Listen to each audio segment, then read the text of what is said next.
Bonjour, salut les copains. Eh bien, vous venez de flash coder une très très belle bouteille de chez Pierre Michelin, le vigneron qui est ici, du domaine de la Réaltière. La Réaltière, ouais, entre Jouques et Riance. Jouques et Riance, c'est Luberon ça? Non, on n'est pas très loin, on est dans les Côtes d'Aix, extrême est de l'appellation, les plus tardifs. D'accord. Voilà, et derrière, on Jouques. voit la montagne 5 Victoires là-bas. Tout à fait, derrière nous. Et puis encore plus loin, il y a la Méditerranée. Exact. Ouais. 100 km à peu près? Non, 60. 60 On km. est à 1 heure de Marseille. On subit les climats? Pas trop. Non, on subit plutôt les Alpes. Les Alpes, d'accord. Ouais. On a un climat très rude ici. Et donc vous avez flash codé une bouteille de... Elle est fraîchement née, hein, de Terroyas. C'est un parcellaire de vieux Carignan qui ont plus de 100 ans. Voilà, et Carignan pur, 100%. 100%, voilà, 100%. Des vignes, voilà, c'est... C'est une parcelle, elle est où, la voie Non, sur 12 hectares, on a 8 hectares d'un seul tenant ici, et c'est les 4 hectares que j'ai vers le village de Riance, sur la commune de Riance. D'accord. Et donc là, on a un vin rouge structuré déjà. J'allais employer un terme, mais c'est un voisin ami qui fait cette cuvée-là, mais c'est assez naturel comme vin. Et c'est assez bon. C'est pur? Voilà, bien vu. On pense à lui, on pense à toi Peter. Donc un vin très pur qui est fait vinifier en bac et élevé en jarre. En jarre vinaire. Tout à fait. D'accord. En terre cuite. Très bien. Et on va manger quoi avec ça? Je crois tout. Tout? Ouais. Ça va avec tout. Mais accompagné. Accompagné. Ouais. Oui, alors une petite condition, il faut avoir des amis pour boire cette bouteille. Et donc, température de service 16 degrés, 17 voilà. Degrés. Donc du bœuf, du poulet, des poissons. Des poissons de mer peut-être avec la puissance qu'il y a et une belle acidité, je verrais bien un super accord avec une bouillabaisse. Bouillabaisse. Oui. D'accord, très bien. Parce que souvent, un blanc avec une bouillabaisse, s'il est en deçà, la bouillabaisse avec les épices va prendre le dessus. Ça va très très bien avec les bandoles par exemple, donc on peut y aller. Et ça va survivre à des plats avec du végétal quoi en fait. Hein. Aussi. Hein, parce qu'il y a un côté épicé, quelque chose de très aromatique qui accompagne bien les végétaux. Ce qui est assez délicat pour un vin rouge. Voilà. Donc bravo, excellent choix. Et puis si vous n'êtes pas trop pressé et puis que vous n'êtes pas attendu pour aller boire la bouteille, vous pouvez continuer à nous regarder. On va aller faire la visite du domaine avec Pierre. Sinon, bon appétit puis bonne déguste. À bientôt.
Lavender. Yeah, c'est bon. Ça Olive. Voilà, on prend. On crée une vie microbienne avec l'herbe qui crée des canaux, donc des bactéries, des azobactères, des mycorhizes, des champignons, des vers de terre. Il y a de la vie en dessous. Je crois qu'il y a de l'observation, moi, de mes vignes et de mon endroit, et essayer de faire au mieux suivant ce que je veux. Exemple, pourquoi là il y a de l'herbe? Cette vigne, elle pousse trop haut. J'ai des sols pleins de matière organique, vivants. Donc il y a à manger pour la vigne, il n'y a pas besoin d'amender ici, ça pousse trop. On tricote tout le temps, on passe 3 fois, on tricote. Donc il faut laisser l'enherbement pour freiner la vigne. Donc voilà, il faut observer telle parcelle. Cette parcelle-là, je vais avoir des argiles très lourdes et de la matière organique, donc elle va être très poussante. Et là-haut, c'est un peu plus caillouteux, je ne vais pas travailler de la même manière.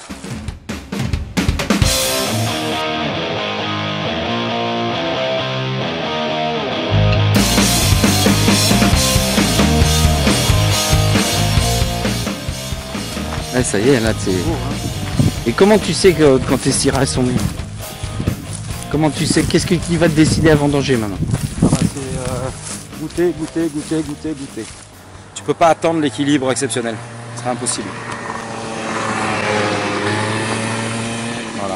Voilà. Alors ici tu as les Syrahs, là on est au milieu devant le domaine. Ouais.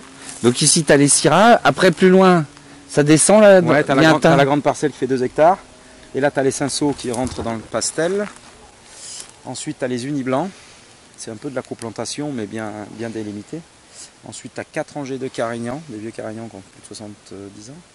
Et ensuite tu as ma grande parcelle de 2 hectares de grenache. Et là c'est en traditionnel, en gobelet. Gros intérêt du gobelet, moi je suis plein sud, je suis hyper précoce par rapport aux autres. Mais l'avantage du gobelet par rapport au palissé, on garde vraiment, grâce à la structure du palissage et au feuillage, on garde l'acidité dans l'équilibre du raisin. D'accord. Ça c'est génial. C'est pour ça qu'après dans tes vins on trouve une grande fraîcheur. Tes vignes sont toutes autour du domaine? 8 hectares. 8 hectares autour du domaine. Et 4 hectares là-bas. À Riance. Ouais. J'ai essentiellement du carignan blanc, mon carignan blanc est là-bas. J'ai du carignan, cinceau, aramon, j'en parle pas, c'est pas dans mon encépagement, mais j'ai de l'aramon. J'ai de l'uni blanc. Et j'ai les cépages d'ici en fait. Uni blanc, carignan, aramon, grenache, cinceau. Cépages d'ici. Et là-bas on voit le coteau a été un peu travaillé. Qu'est-ce que c'est? Un peu. Beaucoup travaillé. Ah, on lui a fait du mal. On voit une carrière. Là, si tu veux parler de terroir, on l'a bien défoncé le terroir. Mais non, mais c'est pour l'avenir. On a fait des restanques. Et l'idée, on est plein est là, juste au pied de la colline. Les sols sont plutôt calcaires, avec en dessous de l'argile. Donc l'idée, c'est de mettre des blancs, quoi, vu de par l'orientation. Et les restanques, c'était les plateaux traditionnels qu'il y avait ici? C'était une façon traditionnelle de planter? Ouais. Alors on le voit tout autour du domaine quand on monte là-haut. Donc là, on a resculpté un petit peu. Pour l'instant, c'est pas très joli, ça fait un peu carrière, mais une fois que ça va être végétalisé, ça va être magnifique. Ça se fait pas en un jour. Et au-dessus du domaine, tu as encore des vignes qui montent quand on monte à la source? Oui. Où on est là où il y a les oliviers. Ouais. Oui, tu as 2 parcelles qu'on a dégagées sur lesquelles je vais planter des vignes aussi.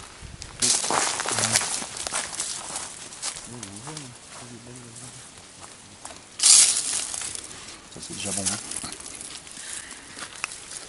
2 semaines. Je travaille au pied, on déchausse, on pioche, et puis j'ai des cléments pour travailler là, tu vois, on voit que c'est désherbé mécaniquement. Mais là, j'aère, donc on voit le passage des griffes ici, des socles, tu vois là. J'aère un peu mon sol, mais je laboure plus. Donc je laisse l'herbe sur tous les rangs. Moi, mon but, c'est de pas estimer, c'est de trouver un bel équilibre au niveau de la plante. Tu as la biodynamicère, tu en as parlé tout à l'heure, mais tu as aussi l'enherbement. L'enherbement est là aussi pour gérer la vigueur de la plante.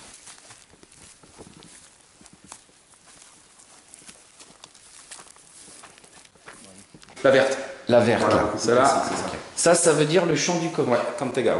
Ok. Voilà. Et ça, c'est ta parcelle, c'est quoi exactement cette cuvée? Essentiellement du carignan blanc, des vieilles vignes de carignan blanc qui ont plus de 80 balais. On a un pressoir pneumatique. Tout le domaine est ramassé en petites cassettes de 12 kg à jouer. On balance les rafles entières dans le pressoir et on va faire une longue presse de plus de 4 heures avec pressurage à 0,2 bar et on va récupérer le bon jus. Pas de débourbage derrière, on entonne directement et on attend que ça fermente. Et alors ça, tes cuvées, c'est toi qui les as décidées à un moment ou c'est quand tu as repris le domaine après que ton père... C'est quand j'ai repris le domaine. Ton père avait d'autres cuvées, lui? Ah, complètement, elles sont là. Voir. Lui, il a démarré avec uniquement le domaine de 8 hectares ici. Moi j'ai récupéré les 4 hectares un peu plus loin, où il y a beaucoup de carignans. Et notamment ces carignans blancs. D'accord, c'est les étiquettes qu'on voit beaucoup plus classiques. Voilà, beaucoup plus classiques, c'est ça.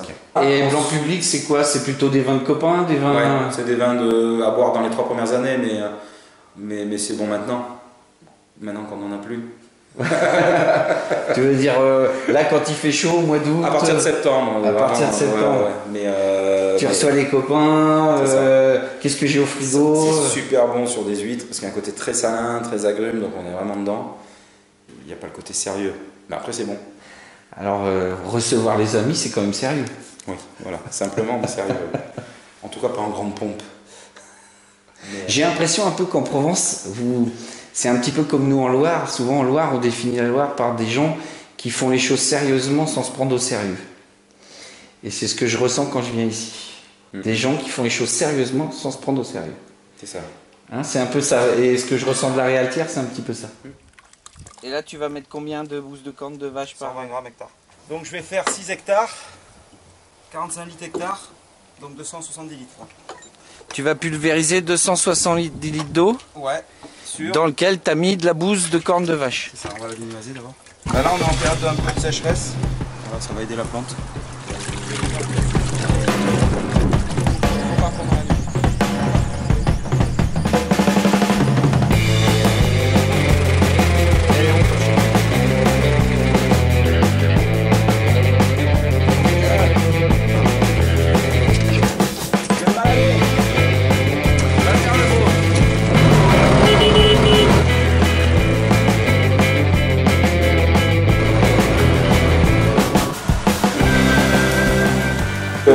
On évolue vachement, on se pose pas mal de questions.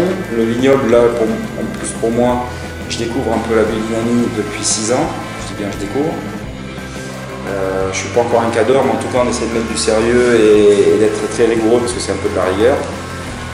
Et pour voir les effets sur la plante et tout ça, et donc je suis au début de cette aventure-là.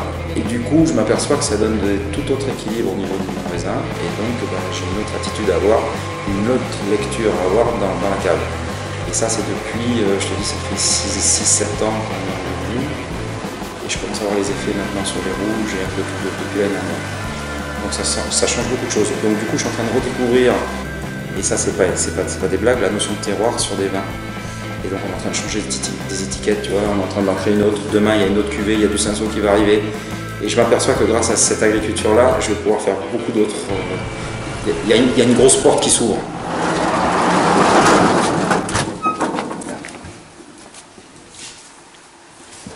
Donc tout est pigé, tous les rouges passent par là, par ces bacs-là. Donc des bacs où on met 650 litres. Ça fait 4 hectos. Une fois pressé, une fois... Ah oui, tu mets ça dedans là. Et on fait tout là dans cette pièce-là à 25-28 degrés. Voilà, c'est une pièce de pigeage à la main. Voilà, on fait cépage par cépage, les hauts, les bas de parcelles, et ensuite ça part en élevage. Ça peut être des blancs aussi. C'est rare quand même. Oui, là c'est raflé. Ça c'est là où je fais mon Cantegaou, on va goûter en bas après. On va descendre. Encore.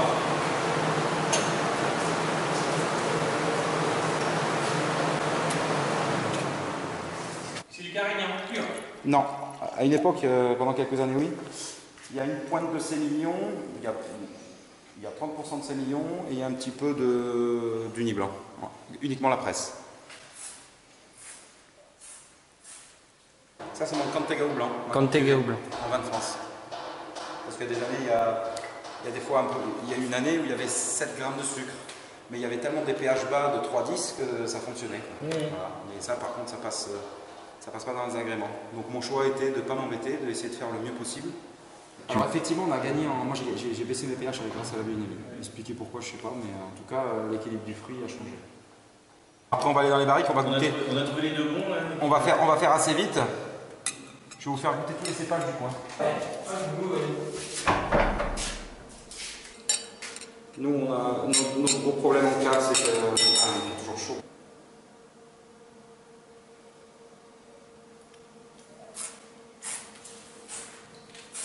Pressé dans la compression verticale, c'est fini, mal au fait, mal au capusphère dedans. Elle s'est enclenchée sous marbre, et après c'est carré.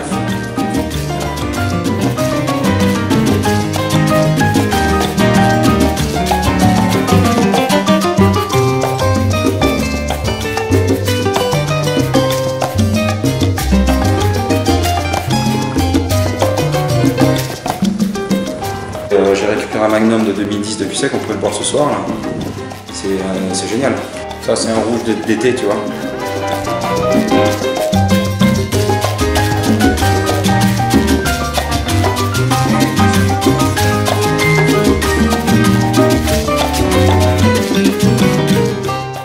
Coucou à la caméra. Génial. Alors je suis avec Pierre Michelin du domaine de la Réaltière. Il est en train de me montrer le plus beau domaine du monde. Non, c'est l'endroit le plus beau du monde, juste avant le paradis. C'est ça. C'est-à-dire que le paradis, tu vois, c'est des gros copieurs. Ils ont bu des coups à la Réaltière en fait. Les gars qui ont fait ça. C'est sûr, j'en suis sûr.